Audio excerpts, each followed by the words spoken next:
what comes in my mind is that creativity is necessary in marriage, as it is in art.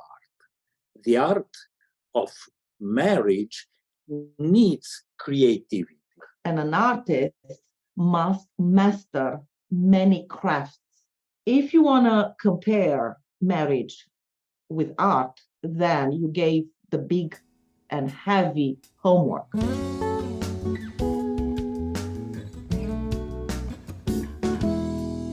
You're listening to With You Podcast, where we talk about real relationships and life transitions. I'm David. And I'm Tara, and this season we'll be exploring marriage. Yeah, we'll be hearing couples tell their stories from different ages, stages, and backgrounds. And we all have a lot to learn from each other, so let's get started. Sounds good. We're excited to have our guest today, Rodica Mocan, and her husband, Liviu Mocan.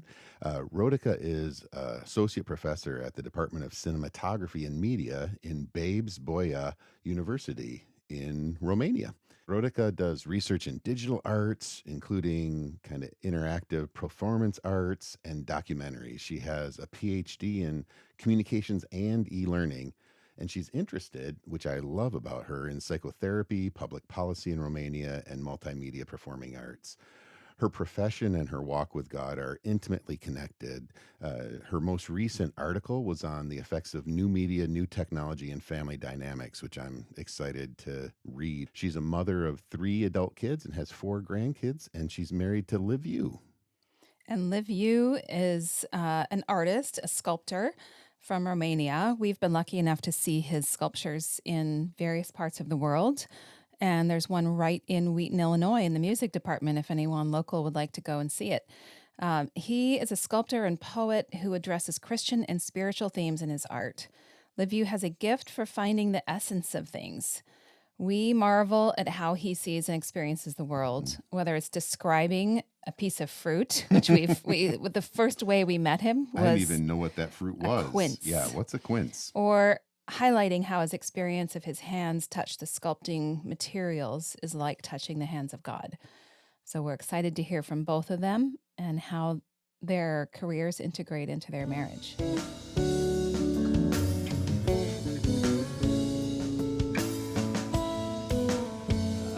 This question. I'd like to hear about how has technology affected your marriage and family. You know, you both talk about technology and use it in your art and use it in your education. I'm curious how you've seen from communist time in the 70s and 80s to now technology and the benefits and detriment it has had on your marriage and marriages that you see. Rodica, if Liviu. If you can, not to be too long, you talk first.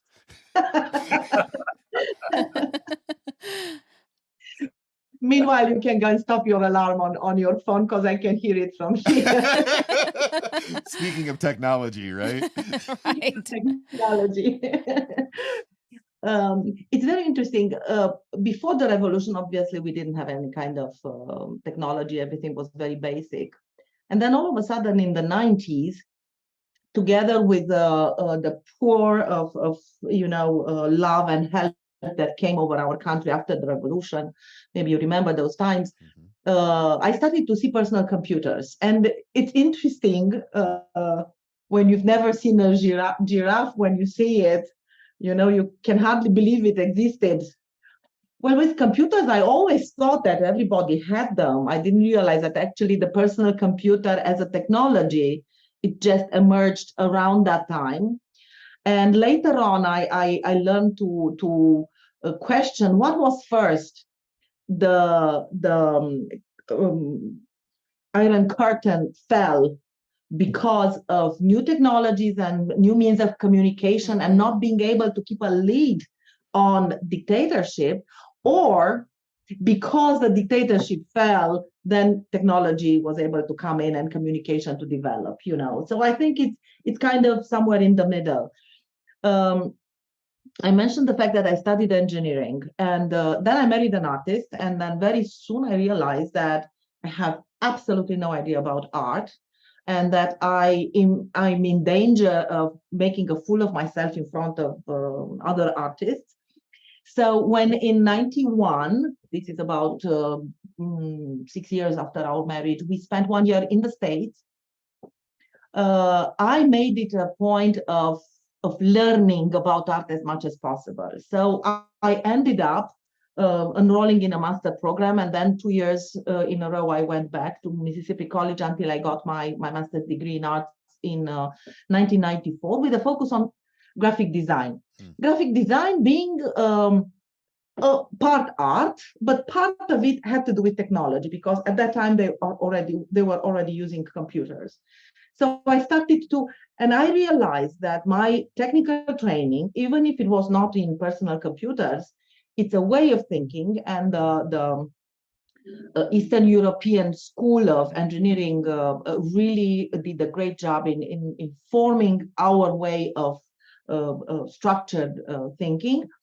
I had an appetite for technology, and I was very curious. So if I am to summarize what I do as a profession, is I study how technology has influenced various domains of life, all the domains of life, including family, and it's changing the society. And now my focus is in the arts, more specific in performing arts and cinematography. And this is what I teach right now. But in terms of how we adopted technology, at first, Liviu was very how to say, handicapped with technology. You know, he didn't like it. He was not interested in it. So I was the one who had to do a lot of things for him. And I already mentioned that it came a moment when I said, that's it, I'm not going to do anymore. It's your problem. Then he started to take the help of the children. And this is very interesting. Probably the newer generations, your generation doesn't go through this, but our generation, not everybody adopted technology. So he had a moment when he wanted the children to write his emails, children to show him stuff, you know. And then my children said, that's it, we're not going to do it anymore. And to his credit, that was the moment when he said, fine, I'm going to do it myself. And he started doing it. And while he's not now at the level where it's easy for him, he is good at doing everything he needs to do to keep his files, to put together images and documents, to transfer them to other people. From time to time, he comes and he says, something disappeared from my screen, and magically we can find it. But this is something that I very much admire in him, because I know people that are his kind of personality who never went beyond operating not a smartphone, a simple phone, you know. And he can use his smartphone, and he can use technology, and that helped him a lot. And he's now talking about vectorizing this image so that I can 3D print it. That's very advanced. And I can laser cut it, and he's using advanced technology, and he knows what people to go to in order to get what he wants. And that was an effort, and for him that meant to get out of his comfort zone. And this is why he is very successful in what he's doing. And in a similar way, I had to sometimes step out of technology, because I tend to use it too much. I have lots of technology around, especially because I have a department where I can ask for technology. Our grandchildren saw me with VR headset, not their parents. Nice. Are you figuring out how to do art and teaching and marriage in the metaverse? No. Well, my first PhD is in e-learning. So in a way, I should have been more open to it, but I think it's metaverse. It's not something that I'm interested in. However, I'm teaching virtual reality in one of my courses, so I had to get into that as well. So live So you funny. kind of being able to kind of pivot and think differently and interact with technology for your art has been a growing area. How have you seen technology affecting your marriage? First, I want to beg your pardon. My alarm told me to take my medication because I'm using technology to remind me. That's That's that's right. right. So technology can be a memory assistant. Yeah. And then I will answer to your question why I do this, why I'm interested in technology and use it in sculpturing. And the answer is that I need to do that in order to be interesting for my wife. Mm. I try to do something, then with technology. If not, she would say that I'm not an interesting person. So in my field, art expressions have very much to do with the time and the space you create in your generation, in your country, so on. And art was always made according to these things, to the environment and the technology of the time. Mm-hmm. For instance, if you remember, Picasso immediately used the welding machine when it was discovered. And he was making those metal sculptures because he was using the technology of his time. Mm. Now, this is why I try to use the technology of my time in order to be contemporary with my contemporaries, Yes. to talk about the things that are important and actual for my contemporaries, and also to use the technology of our days in order to be relevant for them. Mm-hmm. Yeah, sounds like this was also a result of marrying an intelligent woman. That was number 3 on the Right? list. That was number Yes. 3 on the list. An intelligent woman who doesn't just live to make your life easy. She helps make your life interesting, right? Yeah. Now, But her help for me from this point of view is immense Mm. Yeah. because I learn from her. I go sometimes to the events that she made with the students or the PhD people, plus all of her reactions to some of my works Mm. help me think and go in this direction. That is quite unusual for a sculptor at my age to be so contemporary using the technology. But this is what Rodica helps. It's what you get for marrying a younger woman. I mean, that's that's a piece there. Rodica, you looked like you had something to say. I know before that, I tell you something nice about Okay. when I present her to somebody in a group. I used to say, she's Rodica, my 38 years wife. That's the right way to say that. I should say this yeah, is but my what do I 30 say? But what do I say when you say that? And Rodica used to say, you wish. And there's You wanted to say something, David? Yeah, I was just going to say there's a reason why you've been together 38 years. That playfulness, that being able to build on each other's sense of humor. It's beautiful to see. Rodica, you get the last word. What were you going to? Of course she has the last word. Of course she has the last word. I'm not a dumb man. I understand. Well, there would be lots of other things to say, and like you said, we can go on more episodes with this. 38 years gives you lot of ideas. But talking about technology, I think what I wanted to mention is that technology itself, like hardware, and the things that are around us, it's one thing. But then what happened with social media is a completely different thing, because technology used to create social media and then social media becoming mobile, so we have it with us all the time, actually opened new worlds. So you can have more society. You can have the reality where you are physically present, your society where you are, and then there is this virtual space.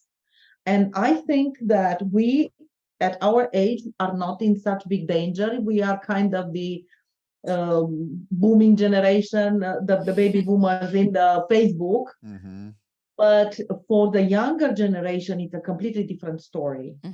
And we see people committing suicide in real life because in the virtual world, they were not integrated, they were slandered, they were bullied or whatever. So that's very, very real. And I think this would be a whole topic for discussion and for talking with our children. And they have completely different challenges. And I think we are at the point in history where we do not know the effect of a lot of these things, and of the fact that they get to the children very, very early in life. Yes. The effects will be in 30 years when we see those generations, and by then it's going to be, for a whole generation, it's going to be too late. But other than that, we see the value of this because we communicate with our children every day. On a group. I think every family now have their own WhatsApp group or their own Signal group or whatever, and we share pictures and we share stories, and we have all the nice things that the children say, our grandchildren say, and we are laughing at each other, and it is a dimension that we didn't have with our parents. Even if we stayed in the same town, not to mention like in your culture where you see them maybe once or twice a year. We never had this kind of relationship with our parents. So there are good and there are bad. And it's hard to find the middle way when you do not have the instructions. Right. Yeah. So David said that we were going to end with the last word on technology, but we also wanted to ask Liviu another question. And we figured if we've gone this far, we're just going to ask you this question. So I mean, and you can approach this however you want, but we'd love to hear your thoughts on approaching marriage as an art, marriage itself as the art of an marriage. artistic expression from God in relationship. Don't get me started because I'm working on a paper about definitions of art. And the first thing that you find out when you try to do that is you find scientists who say there is no way you can define art. That's true. Yeah. So if you can define art, and then if marriage is like that, you cannot. You cannot define define marriage because you can't define art. So you're trying to tell us there is no answer to this question. Okay, let's pivot over to the artist and see how the artist might answer that. Maybe you want to close us in a poem. So your question is about the beauty of marriage? Exactly. No, the art of marriage. Art doesn't have to be beautiful, honey. There's a definition that has to do with aesthetics. Art doesn't have to be beautiful. So why would that marriage have to be only beautiful to be art? I just find it interesting that Liviu hears art as beauty, that the word art and the word beauty are synonymous for him. And then Rodica, for us, it's like, well, what's the definition? The academic side of it is, what's the definition? How are we concretizing this? What lane are we talking about? I'm right there with you. So art and beauty are kind of commingled, I hear you saying, Liviu. How do you think about, if you were to approach marriage like you would art, what would that look like? Two things come to my mind. And then, Rodica, I let you have the last word. And you have to see this. She is laughing. She's sliding out of her chair, laughing so hard. Or I can stop, Rodica, please do. So I see. The way you asked the question, if you were to approach marriage like you would approach art, what would you do, Liviu? You would stay home from 9 o'clock in the morning till 9 o'clock in the evening. with you. With Rodica. In marriage, it's art, you know. First, about the status of marriage, isn't it superb that marriage is God's creation? And marriage is absolutely beautiful. We have a lot of tensions with Rodica, but over all of this, it's such a beauty and such a joy in all the areas of life, with children, grandchildren, profession, friends, church. It's absolutely wonderful to be married. I thank God for creating marriage. It's wonderful. Second, talking about this creation of marriage, what comes in my mind is that creativity is necessary in marriage, as it is in art. The art of marriage needs creativity. We need to have those eternal values as the rocks of our relationship, but then we can dance over them. Create something on those values that are eternal, and they are God's way of thinking, God's values, and He revealed them to us in the Bible and in ourselves. So having those stones as a foundation of marriage, what a privilege. We can dance. We can dance tango. As waltz, you know, tango is more intimate. Dramatic. Yes. Intimate here. It's just between him and her. So marriage and creativity, it's very beautiful, that keeps things alive.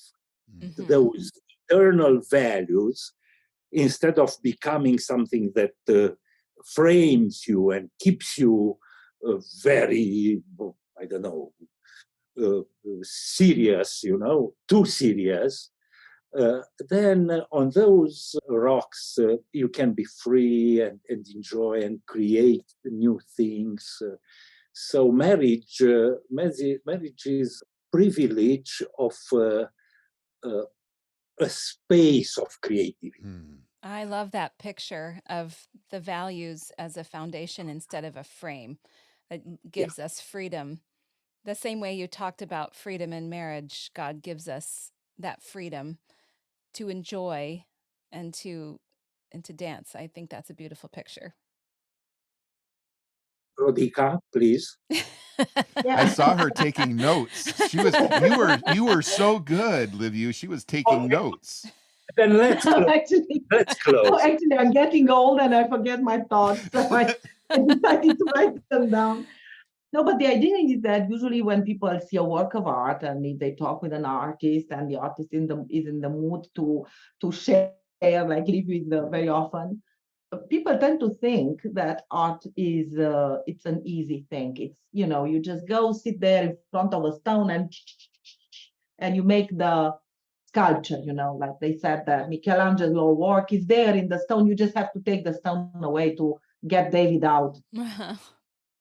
I live with an artist, and you should know that art is a lot of work. And if most people work 8 hours a day, there's no artist. I couldn't train him in 38 years, and I'm good. Train him to come home after 8 hours, and he comes after 12 and he's frustrated that he had to leave.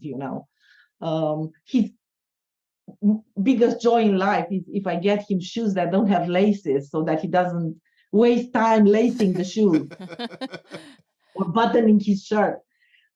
So art means a lot of work, and an artist must master many crafts.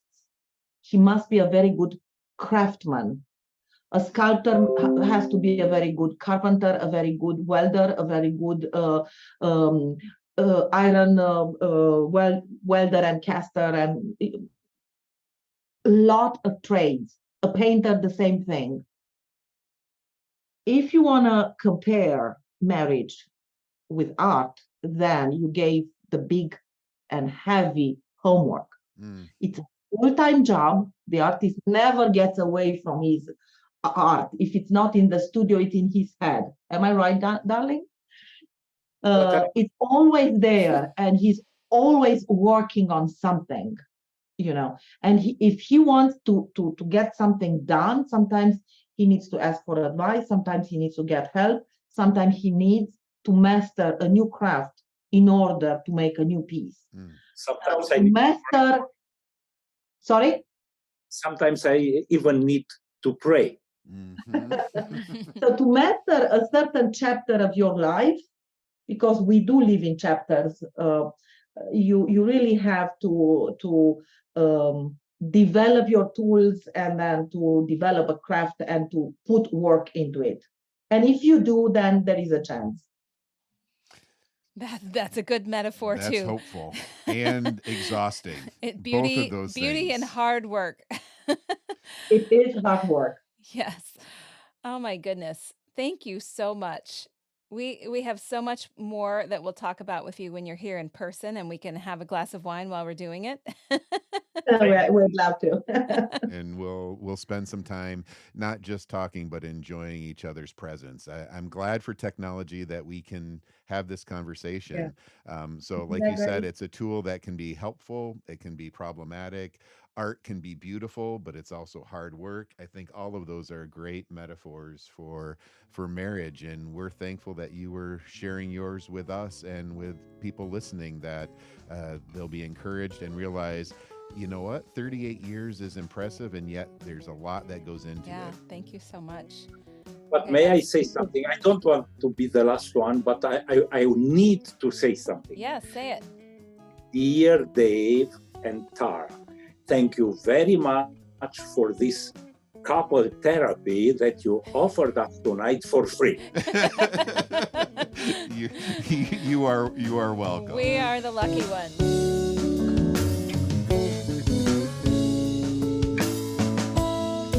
Thanks for being with us today. We hope you'll get more information about everything we talked about today on our show notes page on the website. I was going to say, where could we find the show notes page? withyoupodcast.com. Awesome. And also, while you're at it, we would love for you to subscribe to the podcast, leave us a review, and let us know what you're thinking. Can we ask that it's only good reviews? You can ask anything you want. Okay, leave good reviews. We would love to hear from you and respond. So thanks for listening. See you next time.